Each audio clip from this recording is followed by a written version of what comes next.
The new patriotic party is jumping to the defense of the newly appointed Greek Minister Brian Achampon, and instead is demanding the arrest of former President John Dramani Mahama for his do-or-die comments. Brian Achampon is coming under a series of criticisms, including ones coming through from civil society after he made a statement at a political rally in the eastern region indicating purportedly that the NPP is not going to hand over power readily to any opposition political party.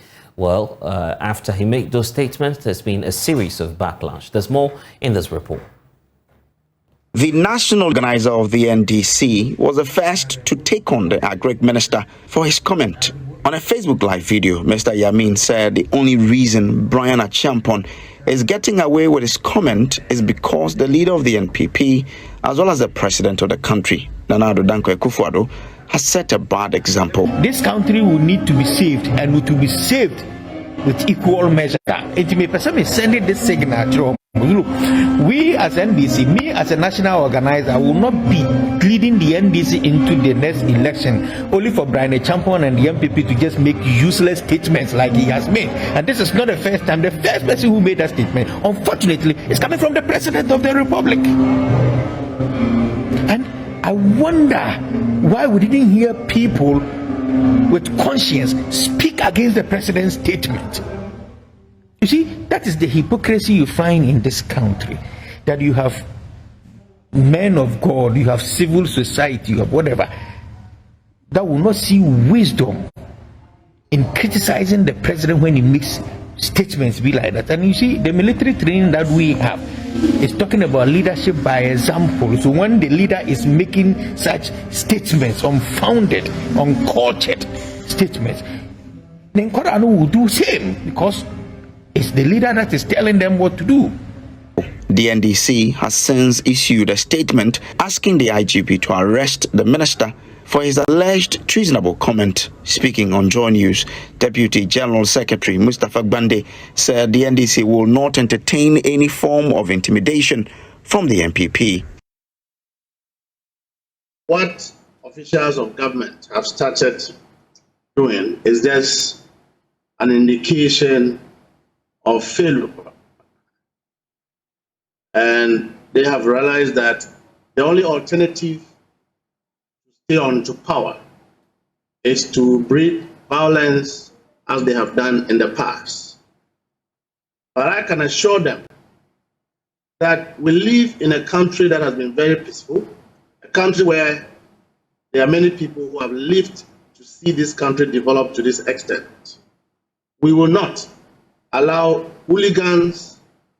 Featuring on the probe Sunday, April 9, with Emefa Apawu, MP for Ebuakwa South, Samuel Atachia, said his colleagues' comment have been taken out of context. He wants the public to ignore. In fact, it's been taken out of context. I was on the stage, actually. There was nothing fiery about it. It was just in context that like you having a good fight, I'll beat you to pulp.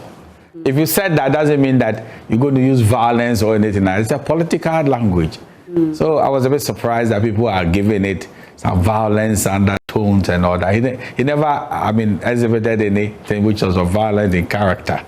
So I was surprised. He was surprised. But I was there listening to what he said. We will not let you come to power. What does it mean? That they will never hand over to power. Of course. That means we'll break the 8. But founding member of the NPP, Dr. Yaho Tamaklo, will not consider the comment lightly. According to him, he cannot sit down unconcerned in the face of such, quote, destructive political statement by some recalcitrant element in the political class. Without doubt, the statement by Brian Achampon can lead this nation into destruction beyond the extent the Akufo-Addo government has caused, unquote. He noted in a statement he issued. Security analyst Dr. Ishmael Norman has called on the IGP to invite Mr. Brian Achampon for further questioning. According to him, the comment may have security implications regardless of the intent of the speaker. He spoke on Joy FM's Super Morning Show with Mamavi Owusu-Abuaji. There is a thin line between energizing the political base and weaponizing them.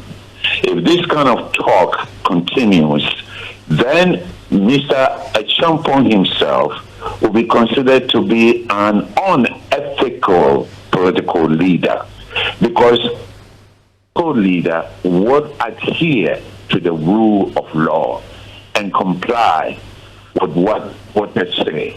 So both of them cannot afford to alienate us, the population or the voters. So for the meantime, I think it's just posturing. However, the security agencies must be super alert. Featuring on the same show, Executive Director of the Institute for Democratic Governance, Dr. Emmanuel Akwete, called on the president to intervene. I think the person to speak is the president on this matter, and his ability to dismiss it as not his policy is extremely important, because he took action against Brian Achampong. The committee report, you remember the short commission report on what happened and how they were mobilized and so on. And of course, that's a wrap of how activities unfolded earlier today. The New Patriotic Party is out with a statement fighting back and is instead asking for the arrest of Johnson Asiedu Nketiah and former President John Dramani Mahama. There you see there a statement from the NPP in response to the National Democratic Congress on some of the claims the party has made. And of course, the party, as part of its surprise that the NDC is coming at against Honorable Brian Achampong, says that it is nerve-wracking to see the very persons who have over time made the worst of unguarded statements and acted in a manner that has the potential to subvert the nation's democratic order and plunge this country into chaos and instability, to turn around and cry foul of a statement that seeks to energize the base of the New Patriotic Party, give assurance of hope to party faithful and the Ghanaian citizenry. Ghanaians are fully awoken to such gimmicks by the National Democratic Congress. The NPP considers the NDC's attack on Brian Achampong not only unwarranted, but also an attention-seeking one with an ill attempt to emotionally blackmail Ghanaians to cut their support from the foregoing. If anybody has to be arrested by the police for treasonable comments, then certainly it is John Dramani Mahama for seeking his continuous do or die for the NDC comment in reference to the 2024 general elections, and Johnson Asiedu Nketiah for his bracing proclamation that members of the NDC are willing to sacrifice their lives to win the 2024 election. I wish to conclude by once again assuring the people of Ghana, of this great nation, that the New Patriotic Party remains a peace-loving party and will not do anything to jeopardize the peace and security of the state. We hold the enviable title as the bastion of democracy in Ghana and on the African continent, and thus we intend to guard this jealously. The 2024 general elections shall be, quote, free, fair, and the most transparent elections in the Fourth Republic, and by the grace of God, the NPP will emerge victorious to continue our transformational agenda. Okay, so let's have a conversation on this. Mustafa Bande is Deputy General Secretary of the NDC, and of course we're fortunate to be joined now by Richard Ahangba. He's the Director of Communications for the New Patriotic Party. I'm grateful, gentlemen, for your time. Let me start off with you, Richard Ahangba, on this, since you issued a statement, of course, in consultation, obviously, with your General Secretary. You say the comment is to energize your base. Is that the explanation to the comment? And kindly unmute for me, sir, so I can hear the point you're making.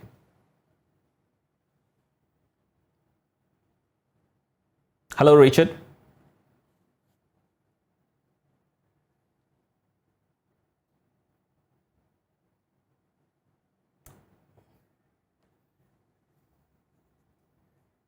It appears that we're having some challenge there with the audio connection to Mr. Richard Ahangba. We'll definitely get the statement, but let's try one more time. Mr. Ahangba, can you hear me?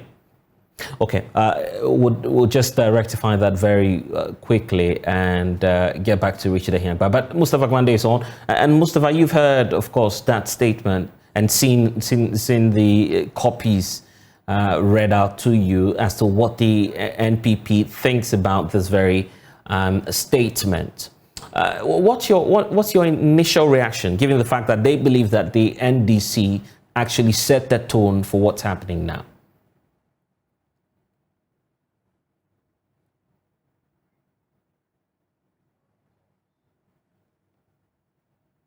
unapologetic as they have always been, an attempt to endorse what Brian have said by trying to look for other comments that appears as what Brian have said. But come to think of it, you recall that in the Iowa West Wagon report, Brian Achampong was indicted to have been very instrumental in that violence. You would also recall, subsequently to the general election, the actions that were carried out. And so in all uncertain times, Brian's conduct is condemnable. We are very resolute and hoping that right after the holidays, we expect the IGP to act. If he does not, we will have to come out again to demonstrate to Brian that the NDC is not an institution to be couched into fear. Yeah, and that's why I was bringing up the point that they're accusing you now in that official statement of double standards. The NPP says you're the first to make the comments. In fact, starting with your 2020 flag bearer, the fact that he said that you're willing to lay down your lives for the 2024 elections, including the national chairperson of the party, a reason for which they have issues with that. It is only a warped logic to compare a comment such as boot for boot to an individual who is saying that we will show the people that we have the men. We will not stand on any platform to hand over power to the NDC. This is treasonable. This is an attempt to incite his supporters against the NDC violently. In effect, what he's trying to do to this country is to plunge the nation into civil unrest. And this is not coming from an ordinary person. This is coming from a minister of state, a person who has once been at the national security as a deputy minister, saying this kind of thing. We are not scared. We only thought that we are engaging to undertake a very intellectual democratic exercise of election. But if in Brian's logic, supported by his party, they are willing to show us that they have the men, we have taken precaution. The base of the NDC have taken notice of such unguided comments. We are waiting for the IGP to act. If he fails to act, we will. We are not cowards. We are not scared of the system. Nanado, we've had presidents before him. Presidents will come and go, government will leave. And I'm saying that if only the people of Ghana vote for the NDC, Nanado and his people will leave. They will leave the Jubilee House at all costs. We will not break the laws. We will not take the laws into our hands. But we have taken note of these comments. Let the MPP as a party endorse it with whatever they want to do with it. We've taken notice. They have only announced to us. Civil societies have seen. We will not wait for the institution or the Peace Council to come and be jumping around.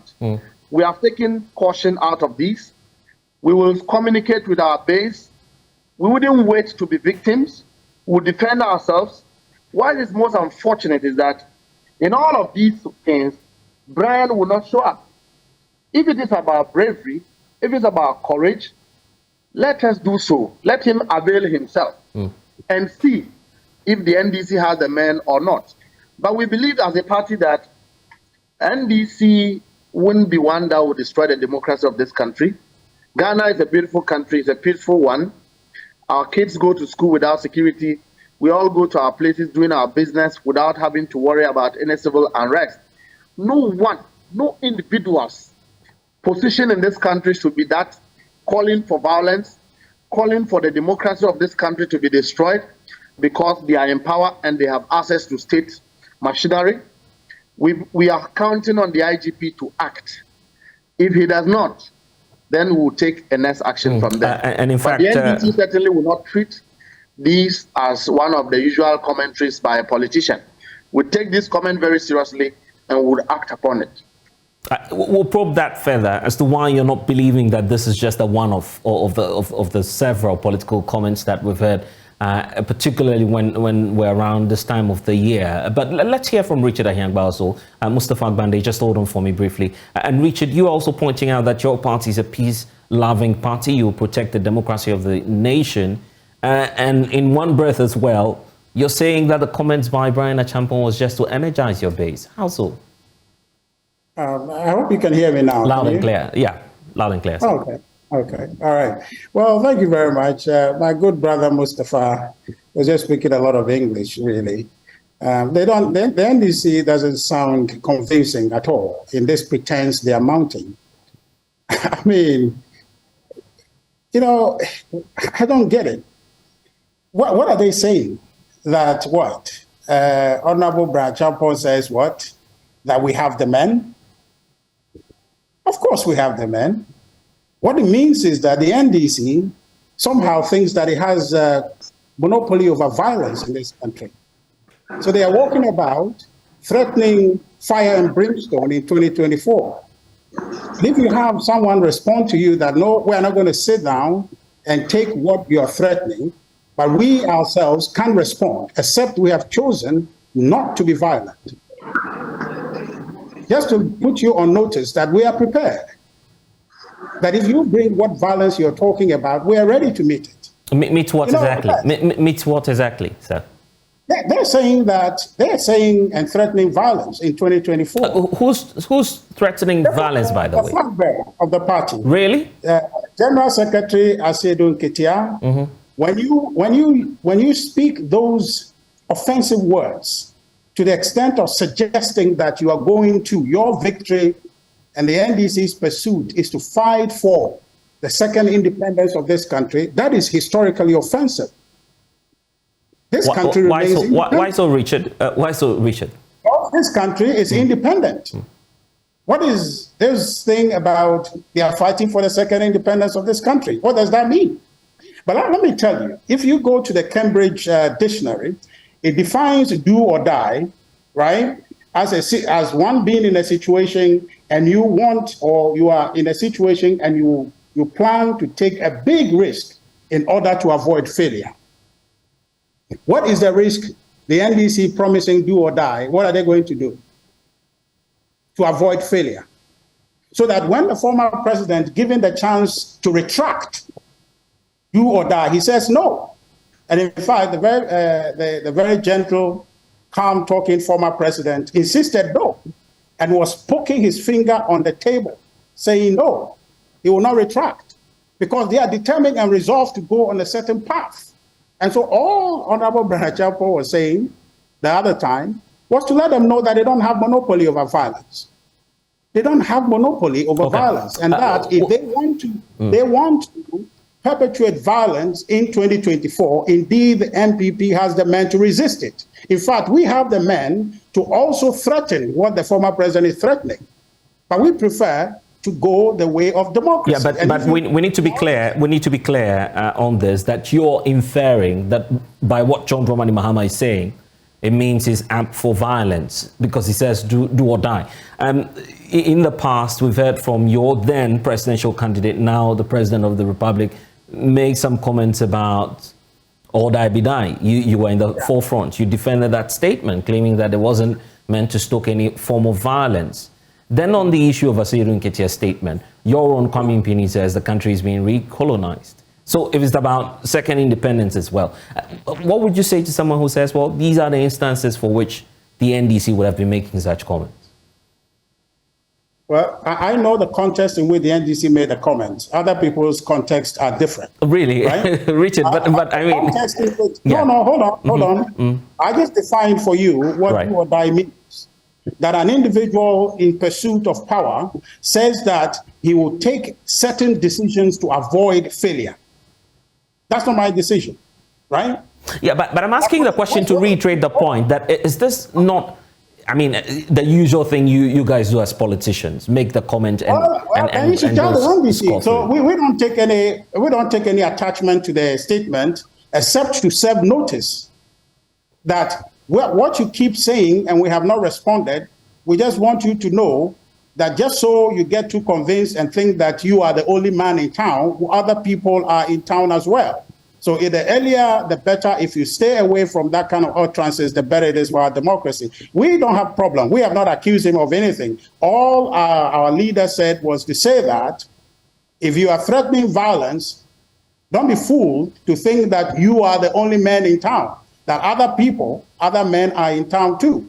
But what it is we're doing, and if you look at the NPP history from 1992 up until now, every election cycle, when there are disputes, the NPP goes the way of reform. In 1992, when we were cheated big time, the stolen verdict campaign led us to arrive at certain critical reforms that have strengthened our democracy to date. So there's a history and practice to the way we do democracy. We are not the ones to threaten violence. We are not the ones to begin with violence. We are the ones to go the way of democracy. It's the NDC who has the character and penchant for violence, and they are at it again, and we are just letting them know that all the while when you keep saying this thing, we keep quiet, not because we are not men, not because we don't have the men. We have the men, except that we believe in democracy, so we want to do democracy. Now, Richard, now you're providing context to it. How about scores of your supporters who are out there who may not have had this, of course, explanation before? The fact that it will energize some of them and put some of them in an extreme position to cause mayhem across the country. How about asking Brian Achampong himself to just come out, apologize for whatever form of implications that statement may have had on the followership of the NPP and the cohesion of the country? How about that? Honorable Brian's statement he made is the effect of the cause that former President Mahama created. He is the cause of that response. And so if you are needing somebody to apologize, then it must begin with the former president. And indeed, he was offered the opportunity to apologize. He refused. So if you are given opportunity for something you have said which is threatening or the future peace of our country, and you refuse to accept it, and other people are responding to what you have said, which is threatening our collective future, then you are the one to be advised. He must go first to apologize, to invalidate what Honorable Brian said. His comment on Saturday was a direct response to the threatening position of the NDC. So if John Mahama apologizes, you'll give the go-ahead to Brian Achampong to apologize. Is that what you're saying? In essence, if former President Mahama apologizes, it would completely invalidate what the Honorable Member of Parliament for Abetifi said. It will be of no consequence. Will Brian apologize for the statement? Yeah. Yes, what I'm saying is that the former president is the cause, Honorable Brian Achampong is the effect. So if he takes away his cause, the effect will not exist. That's just simply what will happen. Richard, I'm talking about an apology. You're not following. I'm saying that. I am. Of course, you were saying that John Mahama must go ahead. You're saying John Mahama must go ahead and apologize. What I'm saying is that, blessed. What I'm saying is that the person who caused it, if he hadn't caused it, and if he's made to apologize, to say that, no, I won't use violence again, everybody's violence or promise of violence or promise of retaliation of his violence will be invalidated. So you begin the call from the source that created this. The effect cannot be your preoccupation. The cause should be your preoccupation. When you treat the cause, the symptoms and the effect will disappear. You claim that your party is a peace-loving party. For the sake of peace, for the sake of national cohesion, will Brian Achampong apologize? I'm not sure why you keep asking the same question. The answer simply is the former president has been given opportunity to retract his do or die comment, which is the response that he got from Honorable... For now, granted, you don't have control over John Mahama now. Who you have control over is your appointee, your member of parliament, who serves on the ticket of the New Patriotic Party. His comment is believed. In fact, IDEC is just out with a statement asking the president to intervene. So I'm asking, since you have control over Brian Achampong, for the sake of peace, to demonstrate that indeed the NPP is peaceful, will you ask Brian Achampong to apologize to the nation? The former president is responsible, is a statesman. He needed to demonstrate high level of responsibility. If you need anybody to be whipped in line, recognizing the danger of our utterances, then he's a former president. Okay, but Richard, I'm not sure you're seeking for an apology from John Mahama, for instance, because you go ahead to say that if someone should be arrested, it should be John Mahama, it should be Johnson Asiedu Nketia. That's extreme. You're not seeking to stretch out an olive branch to say, well, let's cease fire. Ghanaians are watching us. Speaking to my good friend there, Mustafa, yeah, you're coming short. No, you had a chance first to have asked him the same question, because they caused this. They started the violence. And I'm saying to you that if you look at our history as a country, those who have been violent and threatening violence all the time since the beginning of 1992 has been the NDC. Yeah, but if you wanted peace, you wouldn't have been calling for the arrest of John Mahama, is I'm it? just telling you, we didn't say we are going to... You're saying he instead should be arrested for... Listen. Don't be measuring in the minors. The issue here is the cause and effect. The cause of the issue that we are discussing now is the former president, the NDC, who started talking about we are going to do or die, boot for boot, and all of that. Whatever those means, we know them to be violent. And we're saying that we are not going to sit and take your violence. We also have the men to counter your violence. So if anybody wants to stop violence, it begins with the NDC. Tell the NDC to stop talking violent, and you will not have violence in this country. So you should be bold enough to make the call on your platform now to the former president. Having been given the opportunity to retract that statement, he refused. He refused. So you should be bold and call on him that indeed, as a statesman, he must set the example of retracting that. And if he retracts that, all the effects, all the symptoms of his statement will disappear. Yeah, but Brian is simply not willing to apologize. Is that the sense I'm getting from you? I am not sure what you're trying to say. Yeah, so John Mahama apologizes, Brian Echampo apologizes. Listen, you treat causes of things, not the effect. The cause of this conversation is the former president. So you should be bold to say that former president apologized, and one of your colleagues, have been bold enough to ask him, and he refused. And that is why we have to let him know that you don't have monopoly over violence in this country at all. The fact that we are not violent, the fact that we are not threatening violence doesn't mean that we cannot be. The point is that we prefer, and as Democrats, we want to go the way of peace. And that's what our record has been. All along, from 1992, we were cheated. Broad day robbery in 1992, the NDC cheated us. Okay, but then we didn't cause violence in this country. We went the way of reform, and we persisted. And that's the reason today we have the iPad. That's the reason the Electoral Commission is there. That's the reason our election has evolved to where it has evolved to. Our record is clear. Those who have been promising violence are at it again, and we just want to serve notice to them that your violence, we've been quiet all along. It doesn't mean that we don't have the men who can be violent. You are not the only man in town. There are other men in town as well. If you stop the violent talk, there will be no violence in this country. Okay. We just want to serve notice. Right. We have not promised to be violent.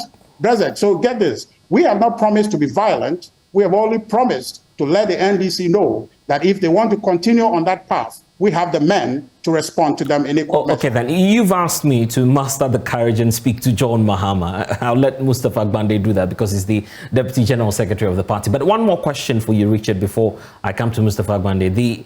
The question about Brian Echampo, it appears as though I'm being fixated, but let me reframe the point here.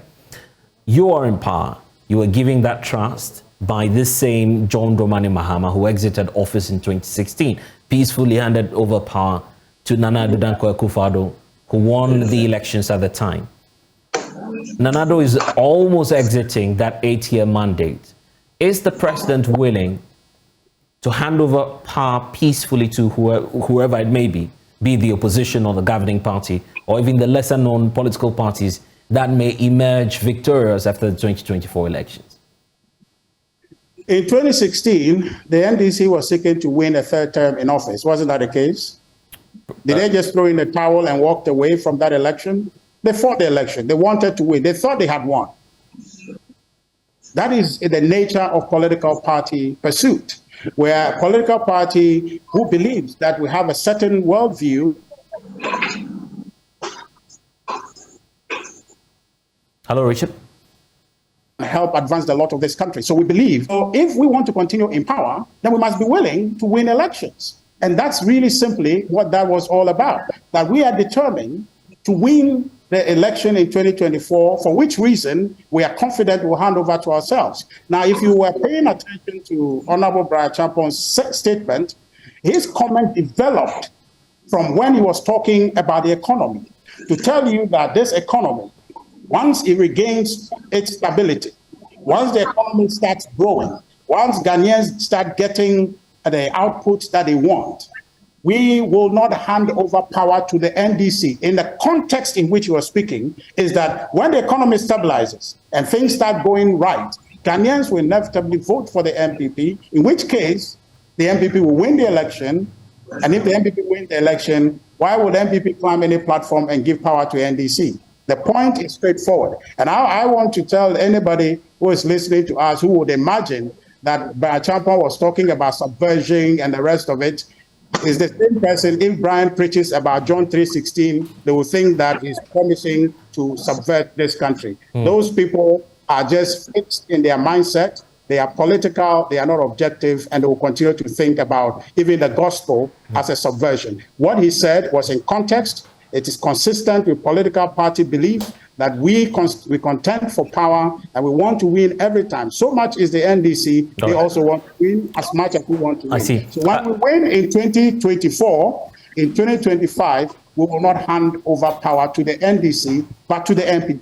That was what he I get the point. Richard, just stay with us because there's another leg to the conversation about the 2024 elections. You're promising that it will be free and fair. Let's listen to Mustafa Bande as well. And Mustafa, a lot of issues coming through from the NPP. The point is simple. Just a quick one. Just remember. Yeah, very brief. You'd have to brief. You'd have to be brief about that so I can bring in Mustafa. No, I was saying that remember to tell Mustafa to call on the former president to apologize, just like you're trying to do, because yes, exactly. That's where I'm heading to. So very well. yes. So Mustafa, the point about John Mahama apologizing first about his do or die. Yeah, comment. First of all, like I indicated, it is what logic to want to compare do or die to the very unfortunate comments from the Honorable Brian Champon. My party's position is that our only consolation is the institution of the Ghana Police Service, who is a middle institution to enforce public order as against political misconduct. Over the period, the IGP has been in the business of trying to supposedly streamline public misconduct. And if you recall, our Swami youth organizer was recently arrested on such comments. And so we expect that under the principle of the equality of everyone before the law, Honorable Brian Champon should be invited and cautioned. My party's position is that if the IGP fails to do that, we will advise ourselves. Yeah, you've made that point. So the question about John Mahama apologizing for his statement. We will not engage in the academic debate of equalization, right? But we will practicalize what Brother Champon have said out of caution that we've taken from his comment. We will take caution, would advise our base to be all prepared and not be intimidated. And I can assure Brother Champon that if that is how they want to go, we will not be scared. We are not moved. Yeah, but I get the point. So the point is we're trying to see if there'll be a way forward. The point about John Mahama equally making a statement in the past. Do you acknowledge that first of all? And will you welcome the statement from Richard Ahiangba that he needs to apologize? Before I go to that, let me state that there is a by-election that is coming. We are going into that by-election with a belief that we are participating in a democratic process. The slightest of violence from the MPP, if they attack one, we would attack. No. I mean, Mustafa, I'm not sure we would want to encourage that on on this platform. Let's deal with the issues. Yes, Mustafa, I want us to deal. Mustafa, I want us to deal with the issues at hand. The point about, first of all, the former president will apologize if he has made any comments that undermines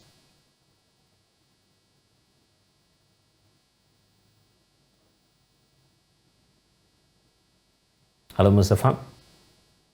the laws of law and for believe that the comments of the former president's offense are. Mustafa, are you with us? Well, so that's as a people of the country. Let the police act. Let the police invite him. But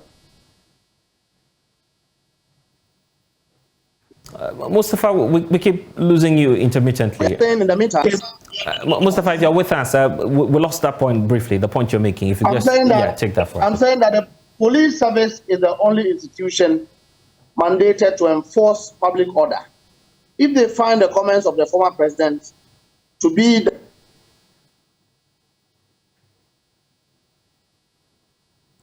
Mustafa? Okay. that which undermines our peace. Champion's comments are treasonable. We are saying that his comments have a tendency to undermine the peace of this country, and so he should be invited. And that is very simple. They should desist from the arrogance of equalization. When they are wrong, they should accept that they are wrong. They should not try to macho their way forward by seeking for equalization. The former president apologizing is not here or there. If they don't believe that he said something that offends the laws, let the police invite him. But in the meantime, we are saying that the police should invite Bernard Champion for questioning. If they fail to do that, we'll advise ourselves. Okay. Do you not take consolation in the fact that the New Patriotic Party is today assuring you, as the opposition, that the next general elections will occur within a free and a fair atmosphere for all? Are you not assured by that? The fact that they would protect, of course, how do you take assurance from a failing government that has the pageantry of attacking opposition, that has the pageantry of doing everything possible to undermine the democracy of this country? We don't need assurance from them. We can assure them that if Ghanaians vote for the NDC, they will exit power. Let them take that assurance from us, that if they want to bring violence, we are more than ready and prepared. As much as we will not undermine the peace and security of this country, we will take every step to defend and protect our base and protect Ghanaians from the oppression and intimidation from the MPP. Number two, if it is their plan to use government systems, i.e. the police, the national security and the military to intimidate us, they are not more than the civilians, and let them not underestimate the power of civilian resistance. We will get there. But in the meantime, we are waiting for the IGP to act. If he fails to act, we'll take precautions from there. Are we likely to see a protest if the IGP fails to act? This is not about engaging in a protest. We will practicalize Bernard Champion's threats. We are prepared to demonstrate to him that he is not in any position to threaten us. He is not in any position as a government appointee to make such reckless comments. We will not take these comments lightly. And we are just waiting on the IGP in the meantime to act. We believe that he will act. If he fails to act, we would advise ourselves on our next step. You have a number of options available to you as a political party, including writing to the IGP or perhaps the president, who indeed appointed Brian Champon. Are you willing to take advantage of any of these opportunities? The conduct and posturing of the president is more synonymous to the conduct of Brian Champon. And we are saying that we will not undertake any academic exercise at this point. We are gone past there. We believe that his comments threatens Ghanaians, threatens the peace and the democracy of this country. We can only trust that a constitutional institution of the police should act. If they fail to act, we will advise ourselves from there. We are not scared of them. We will not be intimidated by them. If Brian Champon is so deceived by the traitors in Parliament, let him know that we do not need necessarily members of Parliament to confront political violence. We do not need members of Parliament to win an election. The NDC will win election and they will hand over power whether they like it or not. It is not a question of negotiation. They should only pray that Ghanaians do not vote for the NDC. But if only Ghanaians vote for us, they will exit power. Whether they like it or not, they will exit. And I hope that you're making this statement mindful of the fact that you've signed an accord with the Peace Council together with the New Patriotic Party to resolve disputes. The Peace Council so far is a covert political institution. Mustafa, sorry? Okay. We seem to be losing Mustafa intermittently. To the MPP. I'm saying that the Peace Council and its members have been running away from this matter since it broke out. It's a covert political institution aligned to the MPP. They are running away. They cannot speak. They are scared of the president. They are scared to advise the president when he's wrong. They are scared to condemn government appointees when they are wrong. The NDC will not wait for the Peace Council to defend itself. We don't need a Peace Council. It is in the good interest of the Peace Council to act in good faith. If they so desire, let them be quiet. But we are saying that let it be on record that we will not take this Brian Achampon's comment likely as the MPP want us to believe. And if the Ghana Police Service fails to act, we will advise ourselves in our next step. And our next step will not be letter writing and will not be in academic exercise. We will take action. Okay. Why are you not taking part of the blame, though, as a political party? The fact that many say you're part of the problem. You supported... For the minute, when I heard Brian Achampong speak, I thought he was drunk. We cannot take a blame for a man who would have been intoxicated and making reckless comments. The NDC do not put words in the mouth of Honorable Brian Achampong. He thought through it. He made this statement at a place where the Vice President of the Republic of Ghana was present. So he didn't just speak, he spoke the mind of government.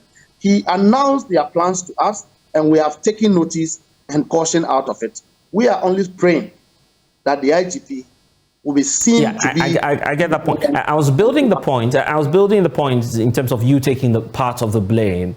From the perspective of what transpired, just hold on. From the perspective that of what transpired in Parliament, your party had stated its stance, and yet you had the confidence in Brian Achampong, some of your MPs approved him and gave him the opportunity to serve. I'm just saying that the position of the party is that a character like Brian Achampong should not be a minister of state in this country. He is a walking danger and a walking package weapon of mass destruction. If allowed close to any power, he would detonate. He would hurt himself and destroy many other innocent Ghanaians. By the grace of God, he's been able to pass through. Nobody have asked him to make such comments. It is in his mind. The Bible says as much as one has in the heart, the mouth confesses. So what he has just told us as a senior member of this government is revealing the plan of government to us, that they will not hand over power and that they will use state machinery to teach us a lesson. On the records, they've done same in Ayawasi West Wagon. Techiman Saf is there, Ejura is there, or Kaikwe someone died. We will not wait for any one of our members to die. Would you want Brian Achampong to resign if he apologizes today and says he's leaving office? Is that what you want as a political party? It rests at the doors of the president. But I can assure you that we will take the fight to the doorsteps of Brian Achampong. We will hold him responsible and this government if there is any breakdown of system of this country. Okay. If there is any civil unrest, the president will be held responsible. Brian Achampong will be held responsible because he is an appointee of the president and he seems to be speaking the mind of the president. Until today, the president hasn't seen the agency of the recklessness of his appointees to intervene and to interdict him. He's quiet. The president is on record to have sanctioned most of these operations carried out by these guys. We are only saying that the institution of the police is an independent one. It is the only institution that can guarantee the safety of all Ghanaians and the protection of our democracy. Let the IGP take on Brian Achampong and we will be more than compensated and consoled. Anything less of that, the party will revise its relationship with the MPP and government going forward. Okay, gentlemen, let's move to the next phase of the conversation. The point about the 2024 elections, and I'll start off with you, Richard Ahian. But the point about ensuring that the next elections is free, fair, and transparent. You've captured that in your statement as well. Is that connected to what Brian said? Well, listen, we cannot just move on quickly there just yet. Oh, okay. Right. Yeah, briefly. My brother Mustafa has made some very, very provocative statements, again, causing and needing a response, right? Describing the gentleman as a walking danger, that possibly that he may be drunk, in very unpleasant terms. Okay, so let's be brief about that, so we can get to that. Yes. I won't be brief about it. I'll be clear about it, right? You allow him to speak, and when you are asking him very leading questions to suggest that, oh, you passed him and all of that, the NDC must understand once and for all that in this country, the politics of our country, we're committed to developing this country. They cast the first stone of violence. We are responding, and I'm surprised that you in the media have not dispatched this matter. To say that we were here the last time on our platforms, your flag bearer Potential says that they would engage 2024 by way of do or die. What does that mean? Let him explain that to us. What are they going to do by that? And so if people have reason whose interest is threatened by your promise of do or die, and they are saying to you that you are not the only person who can occasion do or die, we also have the men to do that, then you are jumping all around to say that some police should go and arrest somebody. The police will not do such thing, any such thing. They should begin with the cause of the problem. Are you by the saying that Brian Achampong will resist arrest? Is that what you're suggesting? The police will not do it. Logically, the police cannot arrest Brian Achampong when he is responding to someone. The person who started must be the one called. What provoked the former president to say do or die? Who asked him to say that? On what basis is he saying that? What has he seen? What is the incentive for him to say 2024 will be do or die? So if he is promising violence, and you, blessed, if you are sitting there, somebody comes to your studio and is poking you in the face, with the last energy you have, you let him know that, look, you are not a walkover like that. What Honorable Brian did is to let the NDC understand that we too were men. The fact that we are not shouting do or die doesn't mean that you can walk over us. But we are letting you know that we understand what you're doing, the psychology you are playing on Ghanaians, that somehow 2024 is going to be battle, it's going to be blood. It's going to be bloody, and therefore you are preparing for the blood.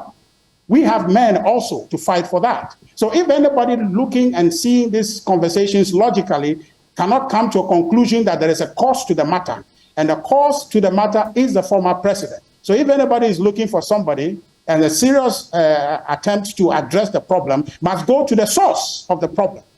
And so that's why I know that the police will not do any such thing. I know you, blessed, sitting over there, you see the picture and it's clear to you. The only thing is that you can't say it because he's a former president. Okay, well, but the vice president was also at your event, correct? When he has the vice president was also at your event, correct? Well, I'm saying that when the former president has gone to cast the first stone, and other people are responding to that, you don't come and ask who is throwing the stone. Okay, I get that. The vice president was at this event, correct? He heads the police council. If you're telling us that the police logically may not arrest Brian Achampong, is that to say perhaps that was the reaction of the vice president when he had these statements being made? Are you listening to me? I'm saying logically. Logic does not require the vice president. Yeah, but I'm asking about the feeling of the vice president. I'm saying to you that you blessed.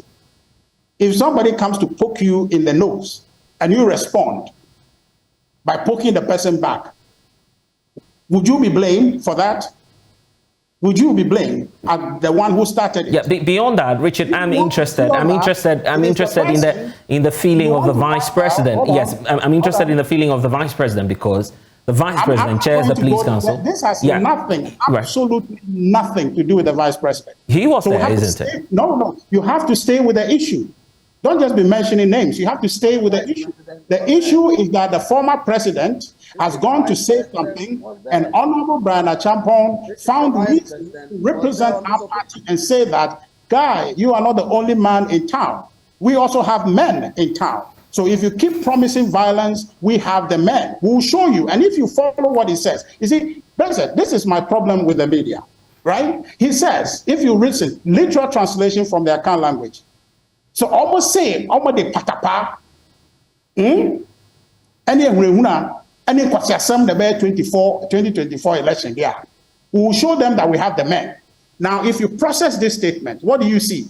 It's responding to somebody's promise of violence, of patapa, of recklessness, and saying that if that's what you want to operate by, then I have the men. He didn't promise that he will beat you, he will do anything. He's just telling you that he is prepared to face your violence, which you are overtly promising. So if you sit there, you're asking me the same question, I don't understand. So the police, if they're looking for anybody, they should find the former president. Quickly, they should find the chairman of the NDC and ask them that what you have started by talking violence is yielding some fruit. So kill the cause and the effect will be absent. So this issue, it is like the NDC all the time being the hawk, preying on chicken.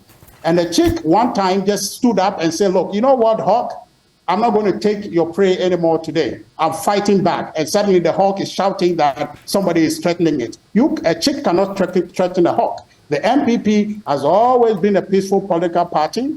We are committed to that. We'll commit to that till thy kingdom come. Okay. But we just want the NDC to know that whilst they are promising violence, we are letting them know that we too, we have the men, except we prefer peace, except we prefer democracy to prevail. Therefore, we are not going to go the way of violence. But if they insist on showing us do or die in 2024, just so they know, we also have the men. Okay, Richard, you haven't answered my question about the vice president. He was there, right? He chairs the police council. Question.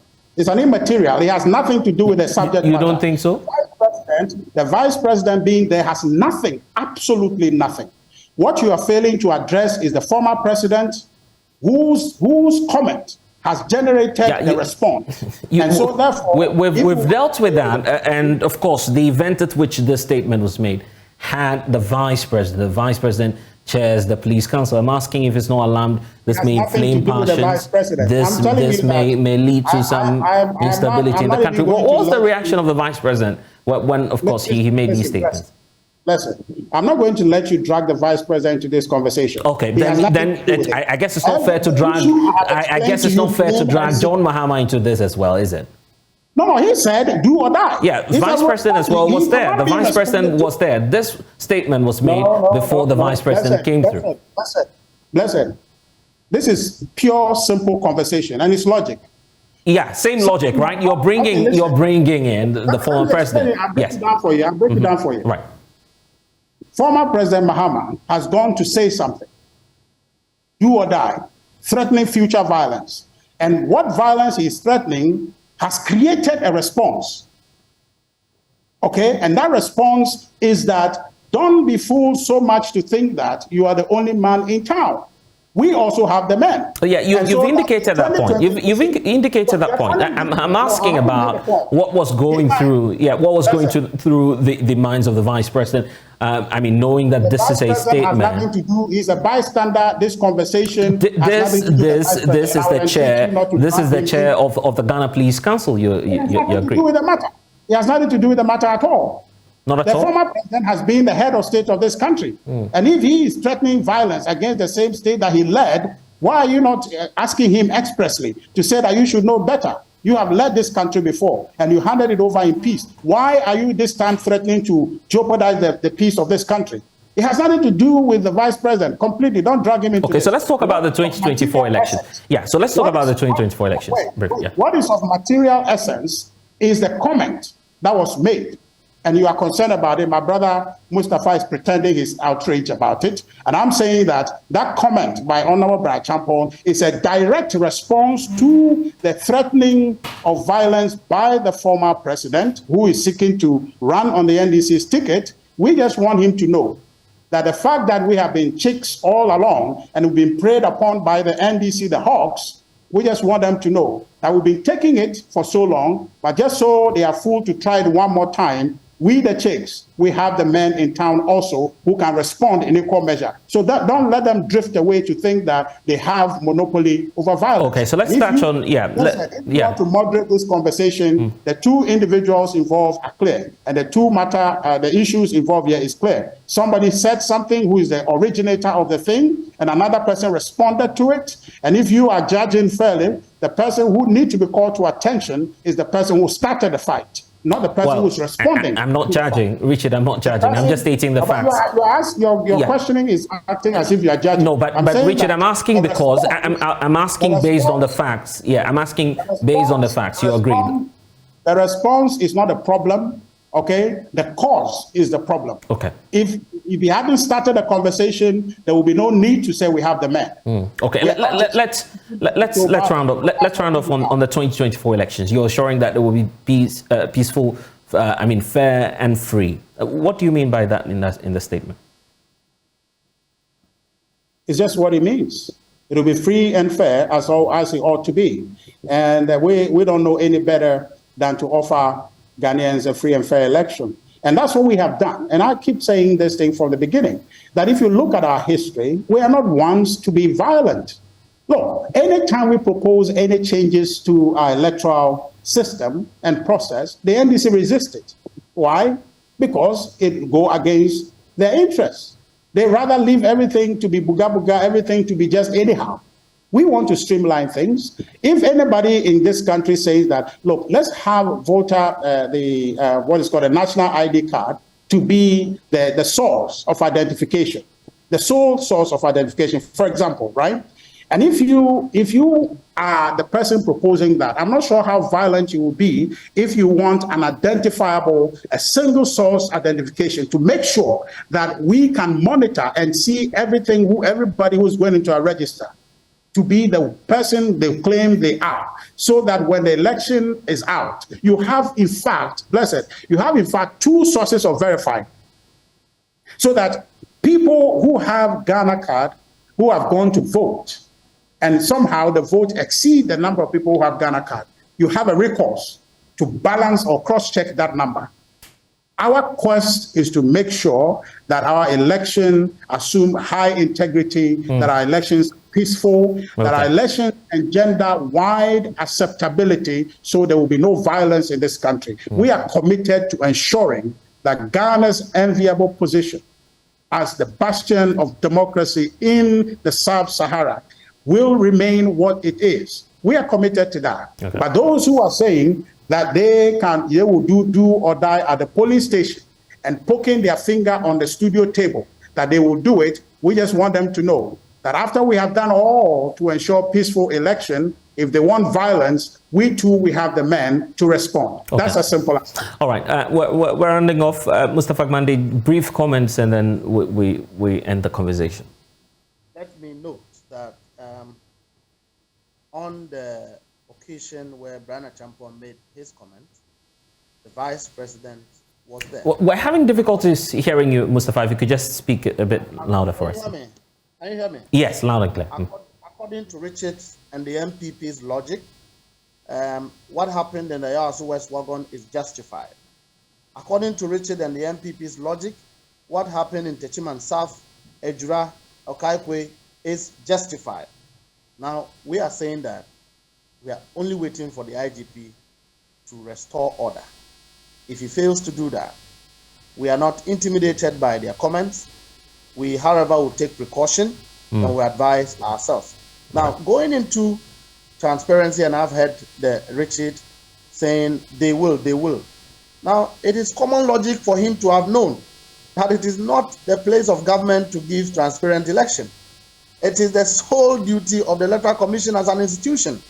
Because this government is meddling and interfering into the institution of the Electoral Commission, they have forgotten that transparency and credible election, it is not the place of government, because government is an interested party in the election and cannot be seen to be given transparency, cannot be seen to be given credibility to the election that it is going to take part. Now, what are we talking about? We are talking about a president that appointed political operatives as chairpersons of the Electoral Commission. That itself undermines the integrity of the Electoral Commission than any other thing. But we are saying again that our prayer is that the people of Ghana will continue to uphold confidence in the NDC, will continue to admire our posturing, will continue to admire the good programs and policies that we have, looking at our track record in the past, and vote for us. If they vote for us, if Richard and the MPP so desires, let them make the wife of the president the electoral commissioner. They will be forced to announce the NDC as a winner of the 2024 election. Anything short of that will be resisted. Right. Anything short of that, they cannot go scot-free. We will hold them accountable. We will hold them responsible. We will resist from any of the attempts to rig elections. I'm grateful, Mustafa Gwande, Deputy General Secretary of the NDC, and also to Richard Ahyangba, who's the Director of Communications for the New Patriotic Party. You're watching The Pulse. Thank you, gentlemen, for joining us. When we return, we'll take you up north. We'll tell you why. Please stay.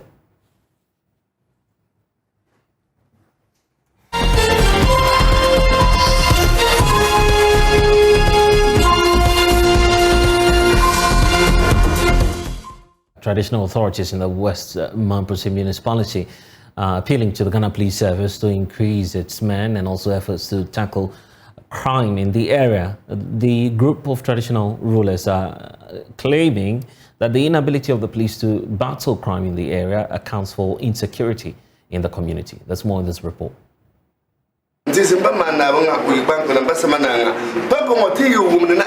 the youth are telling us is that they will no longer collaborate with or help the police to arrest any armed robber because the police are putting their lives at risk by refusing or failing to prosecute the suspect they help to arrest. We have a regulation in our community that prevents robbery suspects from being brutalized or even killed. Yet, when we hand them over to the police to face the law, the police let them go, and most of them end up committing the same crimes or targeting those who help in their arrest.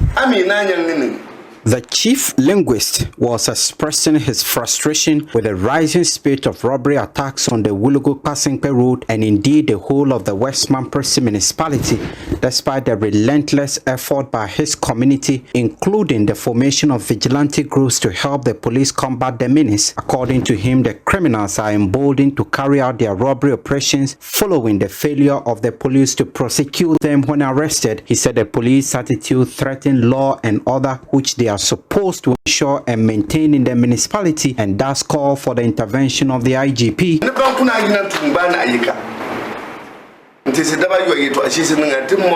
Very recently, there was a case like that where we handed over a robber to the police, but he is back in the community again as the police have failed to prosecute him. If the police in the municipality continues to behave in this manner, they will end up destroying Mamprose and, for that matter, Ghana as a whole.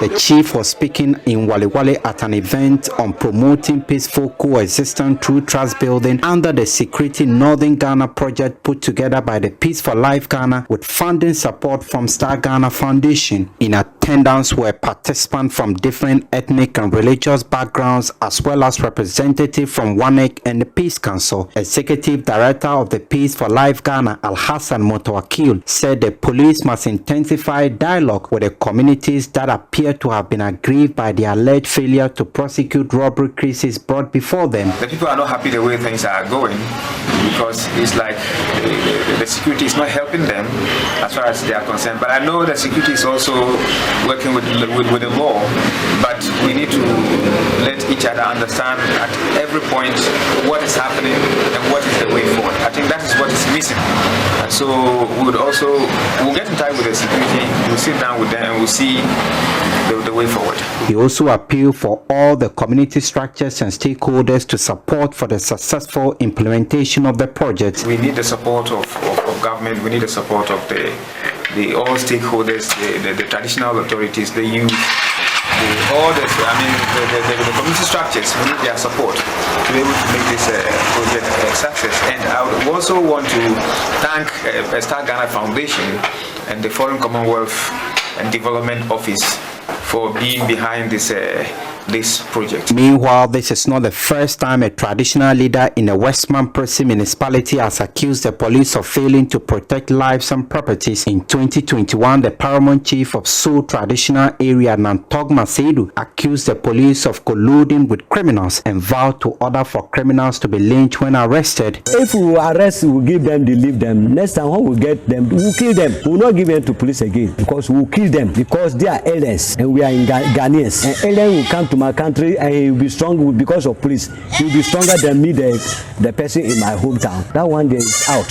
So we are telling IGP to advise his people. When they leave them and we arrest them again, we will kill all of them. From Wale Wale, Elias Sutanko for Joy News.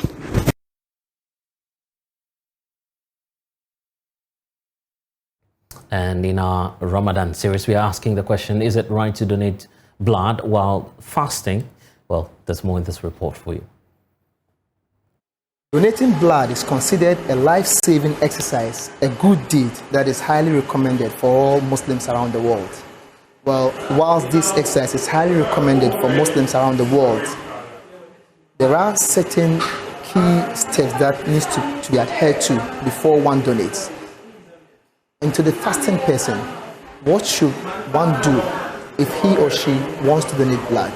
This morning we paid a visit to the blood bank of the Teachman Holy Family Hospital to throw more light on this in order to answer this question whether it is advisable for a fasting person to donate blood during the fasting periods. Garba Marwan Abdurraouf is in charge of the blood bank of the Holy Family Hospital. Here, before you can donate blood, we have a clinical record for you, a questionnaire.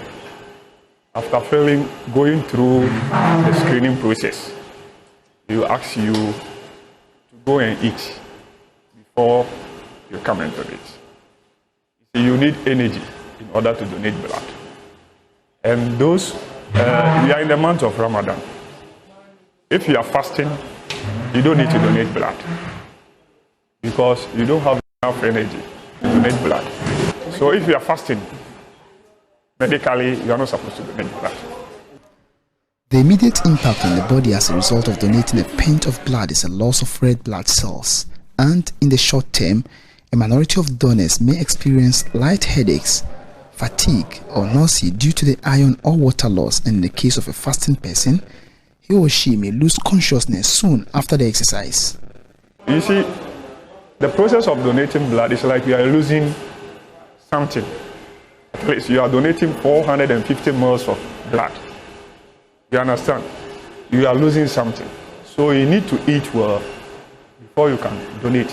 If not, after donating that blood, you feel dizzy. Even some will even collapse after donating the blood. There are instances whereby people will come. Have you eaten? They say, yes, I've eaten. Meanwhile, the person has not eaten. Then because he wants to beat our time, he wants to beat the time, he wants to do it quick and go, the person will finish donating and the person will collapse. Garba Marwan noted that the facility has an arranged work schedule that permits Muslims to donate blood after breaking the fast. We have time. We have arranged with our staff. Here it's 24/7. We have morning shift. After morning, afternoon will come and night duty. So what we normally do is this period we have organized ourselves very well. When it's 7 o'clock, our Muslim brothers who are coming in for to donate blood, we are ready for them. After they are breaking their fast, they will come and they donate the blood to their clients. Even though there's been a series of educative sessions over the years to get Muslim donors accept the fact that one cannot donate blood on empty stomach, there still exist some defiant ones who will oppose to this basic requirement. Gerber is appealing to people who are donating to friends and family to possibly break their fast during extreme situations to save lives and pay later after the month. We are educating our youth. They should know the importance of fasting and donating blood. You understand? Ramadan, let me say, fasting is something very important to we the Muslims. It's the same thing to us when you are donating your blood to save somebody's life. It's equally important.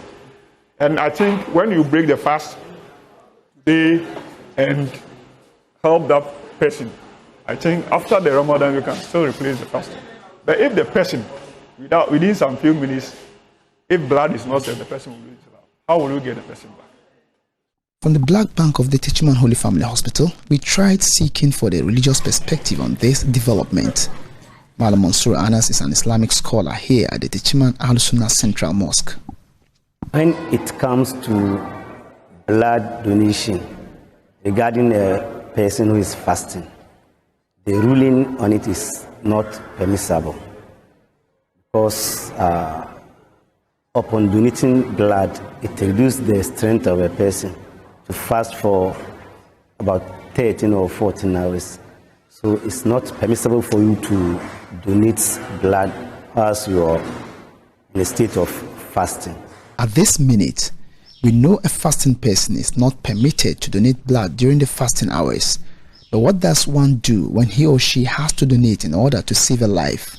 When it becomes necessary to save a life, what ulama, the scholars, said is, he says that you have to break the fast and then donate the blood so that you can save a life. So later, after the month of Ramadan, you pay back that day. This is the ruling. But is there a Quranic verse to back this claim? Allah, the Almighty, said in the Quran that وَمَنْ أَحْيَاهَا فَكَأَنَّمَا أَحْيَا النَّاسَ جَمِيعًا, that if you help to sustain your life, it's like you are helping the entire mankind to live. So there's nothing wrong with that. Well, at this juncture, you should know that it is highly not advisable for a fasting person to donate blood during the fasting hours. This is because the person may lose consciousness and, in a worst-case scenario, lose his or her life if the person fails to adhere strictly to the instruction that one need not to donate blood on empty stomach. From the Black Bank of the Techiman Holy Family Hospital, and for JoyNews, my name is Anas Sabit, reporting. And the Christ Temple praise team of the International Central Gospel Church has launched an album called The Encounter. Here's what unfolded when the event occurred.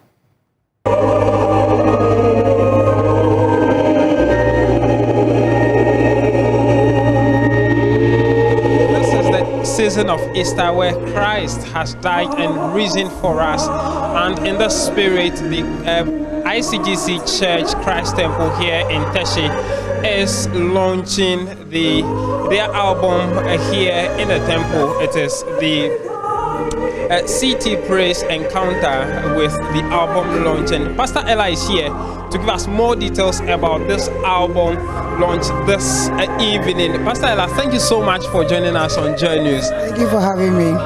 What is this whole album launch all about?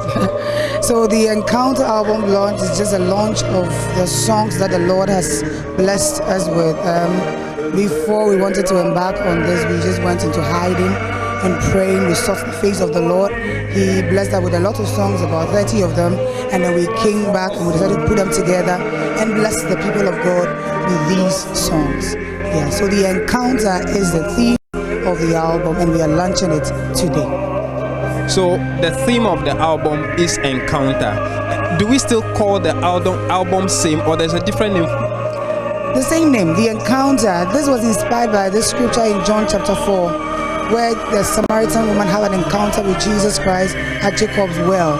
So she went out in the middle of the night, in the afternoon, to fetch water, and when she went, Jesus was there waiting for her, and Jesus asked her to give her water, and she didn't want to give it to him.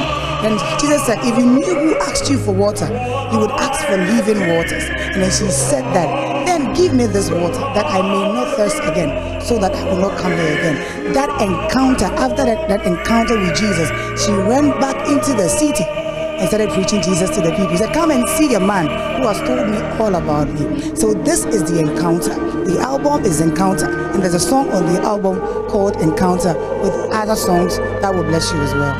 I'm so glad to say that we co-wrote the song with Dr. Otamo.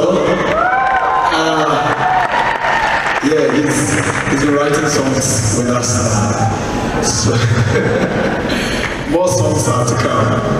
And so enjoy gathering, which is the theme for ICGC year 2023.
Album, 15 tracks in one album.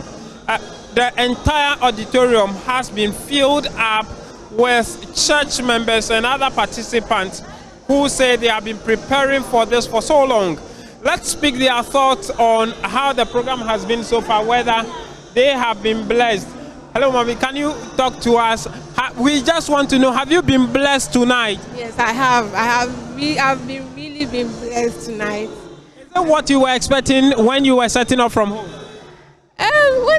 When I got here, most of the seats were empty, and I was like, "Hey, what's happening?" But then later, the place was filled up. So I've been blessed. I've been blessed. I really enjoyed myself tonight. Yes. It was so awesome. I'm so happy. I have danced my heart out.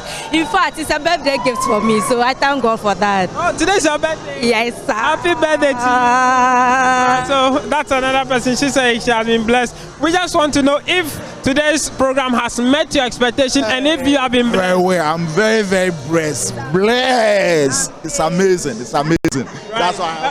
What do you also think? Oh, it's amazing. Yeah, it's amazing. You feel about the album launch tonight? It was good. It was good. Yes. So you have been blessed? Yes, very. What do you also think? It was good. Wow. That's fine. So those are some other participants telling us it was. What's your thought? Has this met your expectation? So much. I came to this place with so much pain at the back. So when the Jesus song, Encounter song was going on, I just told God that your name heals. And now I can turn. This is a miracle. This is an encounter indeed. Thank you. Thank you. On the lookout for the Encounter album. You're watching The Pulse. We'll be right back.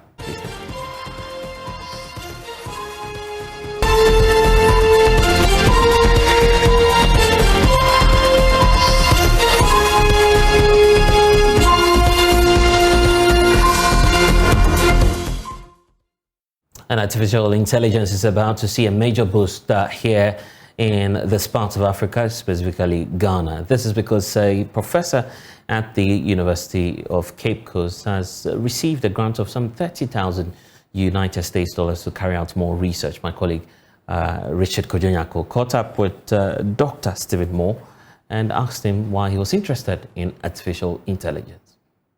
So my guest today is Dr. Stephen Moore. Dr. Stephen Moore is a senior lecturer here at the Department of Mathematics, University of Cape Coast. Recently, there was an article about him that Google has given him some amount of money to continue researching in artificial intelligence. We're here to know more about it, to know more about what really he does. What is artificial intelligence anyway? How will it contribute to our national development? Yeah, I mean, it was also kind of a bit of a shock or a surprise because I didn't really think it was going to go that far. And honestly, I got a lot of messages mails, emails, calls, not just from Ghana, from South Africa, from US, from Canada. A lot of interest and a lot of people sending messages saying, congratulations, thank you for your work that you are doing. And it's possible for us to know that Africa is also able to solve its own problems in this way. So it was really, it was also a bit humbling because of the processes we've been through towards coming to this point. So I can imagine Google themselves, I mean, because they have been on this thread and they may have also been contacted you. Yeah. I actually spoke. I've had messages as well from the global program director, and they've all been very, very excited about it. I'm pretty sure they are now thinking, oh, maybe the money was too small. We should have given him bigger monies. But yeah, they are also a bit excited that they are getting something that they've done in Ghana is beginning to show up, and people are beginning to see that they are doing something for the society as well. So for those of us who didn't read the article, I mean, tell us a bit about what really you won and what led you to win that. Google has been in Ghana for over 10 years now, and they have an office actually in Ghana. But quite recently, that was last year, they decided to relaunch their office in Ghana, that is in Accra. And so this, they've now established a very nice office on the Stanchart building. And so they invited they invited me and my colleagues who've been working on this kind of, doing this kind of research for the past 2 years now, to make a presentation of what we've been doing. Basically, what we've been doing has been translating Ghanaian languages. Just as you have a Google Translator, our aim has been really to translate our own local languages in such a way that you're able to communicate from Ashanti tree to Ekrapim tree to Fanti tree to Ga or to Ewe, Nzima, Dagbani, Dagari, Kusasi, all the local languages. So we've started actually doing it from Ewe, Ga, Ashanti tree, Ekrapim tree, and Dagbani. And now we are trying to extend to other languages. And so basically this, the presentation I made at their 10th anniversary celebration in Ghana at Google headquarters, was to explain to them what we have been doing and what we think is the bottleneck that can be done, or what are the improvements that we need to be able to move forward and move faster in this area of work. Because Google really is a huge, one of the world's leading, innovators. So when they heard the story, when we pitched to them what we've been doing, they were really interested and got excited about opportunities this presents, not just for translating languages, because the knowledge you acquire with this technique to translate languages, you can use that same knowledge in imaging other techniques as well, so that it's possible to map up areas, map buildings, plants, crops, diseases, and stuff like that. So it has become really an interesting also project for Google, and they are now looking forward to maybe making Ghana really a hub for their natural language processing office, as in doing a lot of translation, research in translation, research in imaging techniques all over Africa as well. So how is the development in the artificial intelligence space going to help with the development of this country? Because now our attention is gradually shifting to the STEM, the science, technology, engineering, mathematics. How is it going to really help us build our country? Artificial intelligence really means the ability of computers or humans to interact with computers, and for computers to be able to make decisions on their own. So this is actually the main bottleneck, that the computer is able to make a decision on its own in a way as if it is with a human being that is reacting or thinking. But the interesting thing is that because, of course, for human beings, ability to store information will be limited, the artificial intelligence is such a way that it has very deep abilities if it can reason and make those decisions very, very well. Just yesterday, I'm sure you've heard of ChatGPT. This app that is a tool that is able to now create sentences, write stories, write poems, write proposals, and all that. So it comes actually from this idea of large language models, which is part of what language translation is. So you can imagine that you have a tool that is now able to write a proposal for you, or is able to generate stories that, given certain keywords, it will be able to generate a story for you to publish and just write and make it as if it is all your own. Or you take the story, you edit it, and then you make it as your own. And this means that there are a lot of opportunities, not just in line of this area, but in line of other things like disease detection. So in Ghana, there are already other small institute startups coming up doing all this kind of work, like Mino Health, which is doing research into disease detection. It means that if you have an X-ray or some MRI scan, you can put it there, and then it will tell you what the problem is.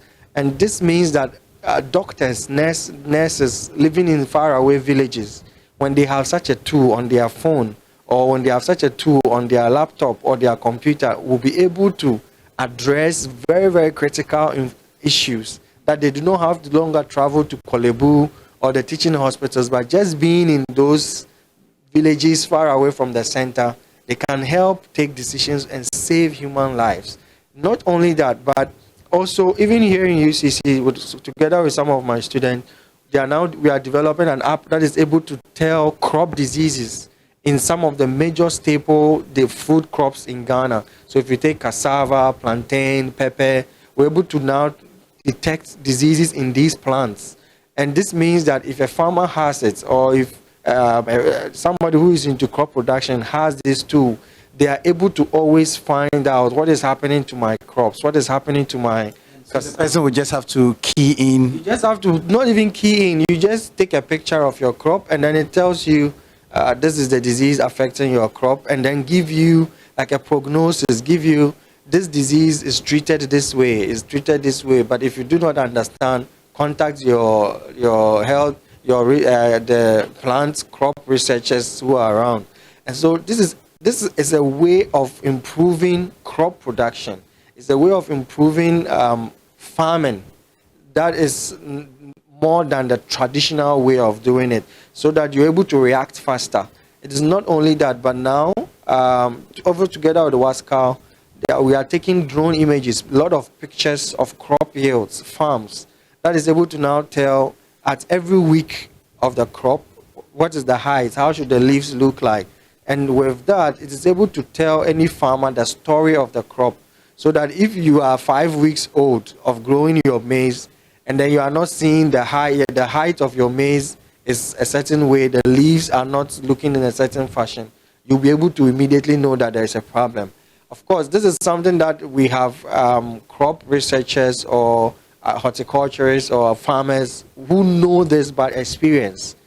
But the future is such that with these tools, even if you don't have the experience, you will have the tool that is able to tell you what to expect. If you have your NPK, your nitrogen is going low, it will tell you that nitrogen has dropped, so you need to increase nitrogen. Potassium has dropped, you need to increase potassium.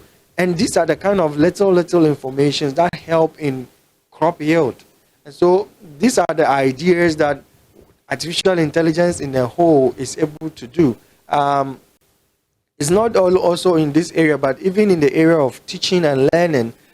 Nowadays, if I go to class and I teach the student a topic, and then they are shouting, say this is too difficult or anything, I tell them, look, go to ChatGPT and put it there and say, explain this concept to me.